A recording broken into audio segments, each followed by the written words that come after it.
So we're up for a Fringe again. Yes, absolutely. This Saturday. Yeah. So what are we treated to? Well, as far as I've understood, no, it's David Gerrard is the lucky new owner of a harpsichord in the German style, which was housed here in Gothenburg for many, many years, owned by Bengt and Eva Nässén.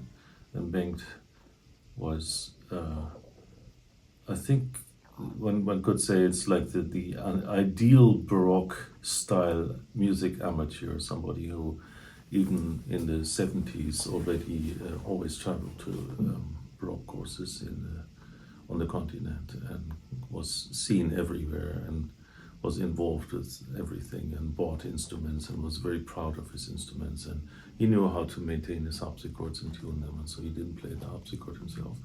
But this instrument, now after he passed away, this instrument was sold to David. And David had this grand idea to make a farewell concert, and this is what this is about. So we are sharing the recital, and I don't even know what he's going to play. I'm going to play the C minor partita by Bach, the second partita. Oh, lovely. Yeah. Wonderful. So when did you make acquaintance with this instrument? This instrument, yeah, it's actually built by my father, who was a harpsichord maker in Bremen, and I think that I don't actually even remember if I saw it in the workshop, but I definitely saw it here in Sweden when it was here installed in this house. So when was it built? Built in the, actually I don't have that in my head, somewhere in the early 80s, I think. But I'm not entirely sure. You could look it up on my CD, because I actually have recorded a CD on this instrument. Which CD is that? That is a mixed program with Froberger, Louis Couperin and Rameau.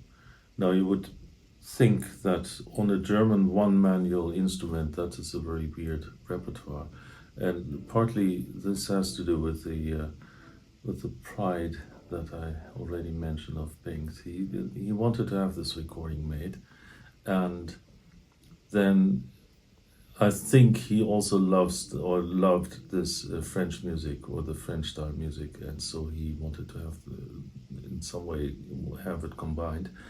And the harpsichord has two pitches, 492 hertz and 415, so it's a half tone lower than most of the baroque harpsichords this time. So he wanted a recording of 492 with French repertoire, which also was at least in the chamber pitch very often around 492, and so he convinced me that we could do that type of repertoire and not Bach. And so, I went for it. And it was really interesting because this instrument actually sounds a little early-ish and a little Italianate, more than a lot of other high Baroque German harpsichords that I know. And so it actually did work. It was very fine. You could tune it in mean tone, and then it sounded kind of early. Wow. Yeah, so it was, yeah.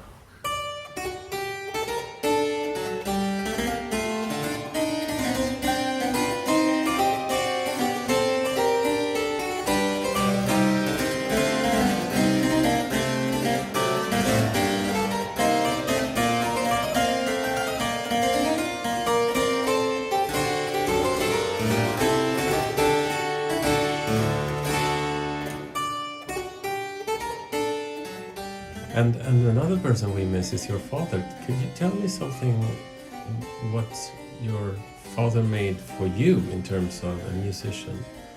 Well, yeah, it's almost that I don't even want to talk so much about my father, because I've been sort of knee-jerkingly done it all my life, and but he's been extremely generous for me when it comes to making instruments. I must say that I'm very grateful for that.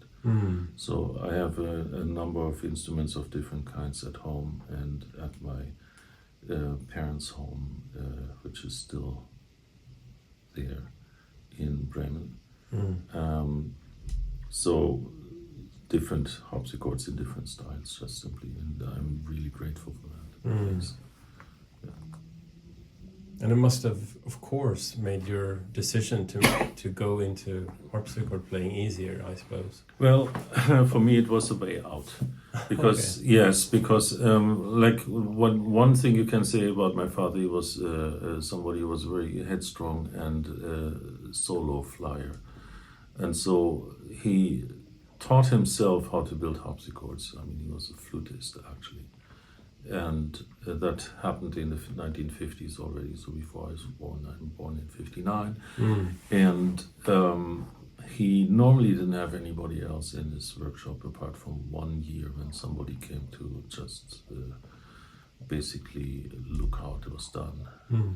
One single year in his whole career.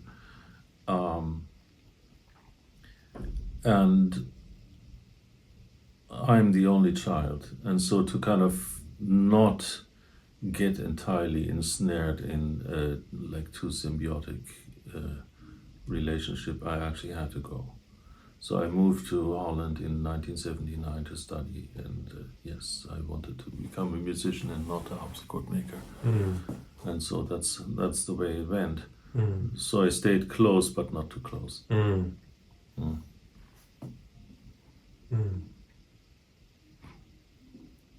Yeah, and now we're seeing this wonderful collection of instruments move around the world and still are being very appreciated, of course. Yes, that's one of the things that happens now, is the first and even sometimes the second generation of owners is moving on, and these instruments are being resold.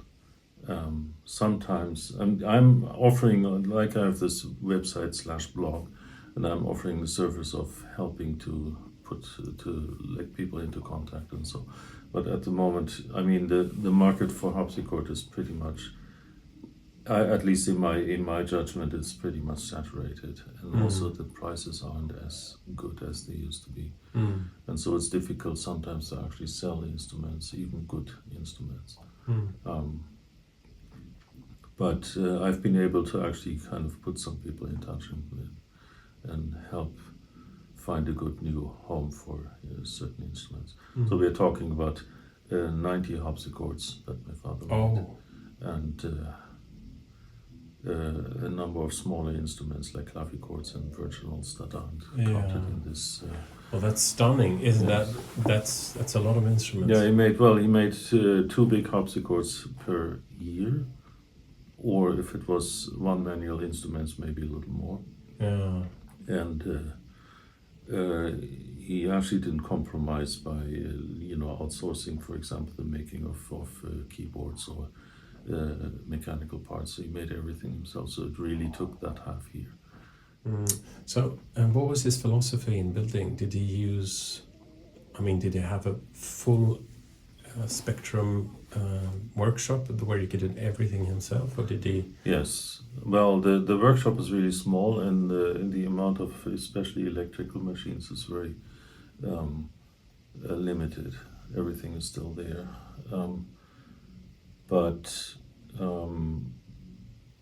So it is mostly handcraft, but he did most of the things himself. Like when I was younger, the big boards, when they needed to be planed, there was a carpenter at the end of the road, and he had a big planer, and then sometimes we took the wheelbarrow and just kind of wheeled the big planks over there.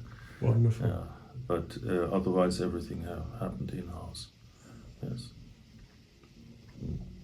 No, certainly pieces of art. I mean, to some extent, it's must be frustrating, I think, to leave an instrument after working with it. Well, that's an interesting thing. That's sort of my like, as it was told, my childhood trauma was harpsichord that was afterwards used by Gustav Leonhardt in the recordings from 1962. When that went out of the house, I apparently completely had a meltdown, as like I was 3. So I actually remember asking my father whether he found it a big problem. He said no. After a while, like when you're finished with an instrument, you can let it go. It's like, it's basically the same thing as painters do. And some have more problems than others don't. My daughter is an art painter, and I've asked her the same question. She said no, it's good.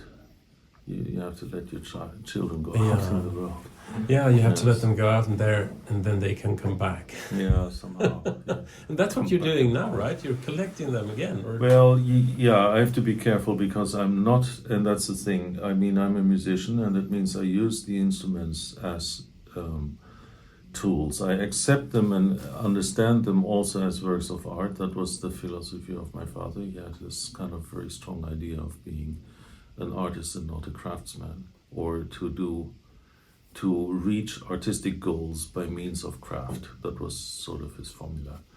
But I play, and that means that I need to be able to actually kind of just sit down and do professional work on those things. It's like somebody grabs a camera, a photographer, they don't want to kind of futz around with batteries and stuff like that. The thing needs to work. Yeah, so that aspect is something I also kind of have to, and so by that reasoning, I cannot spend all my time, for example, keeping like a lot of instruments in tune or in good regulation or something like that. So the collecting aspect is something I have to reconsider sometimes. So we are just about to sell a spinet that has been it's a really nice instrument, but I just don't use it very much, and so I think somebody else will have more benefits for it. And that's going to happen a few more times, I think. Yeah. So if you're interested in a Skowroneck instrument, is it possible to call you and you can help locate one that is for sale? Not actively for me. No, it's mostly the other way around. People ask me, they want to, some people, for example, move to an retirement home and they don't have a place anymore for the instrument, and then they might get in touch with me and say, do you know anybody? And here in this particular case for Bengt and his instruments, the children got in touch with me and asked me whether I would know somebody. I put it on my website, I asked a few people and so on, and all of a sudden there was somebody who was interested. So one can always hope. Yes. That's wonderful. Yeah. Right, that's really nice. Yeah, looking forward to this Saturday to hear the instrument. Well, we'll see how it sounds up there. Yes, and it's very nice that he made this possible, because otherwise he could also have just loaded it in his car and gone. Yeah. Say goodbye to Gothenburg. Exactly. It's a nice thing. Yes. Very nice. Good. Thank you. You're welcome.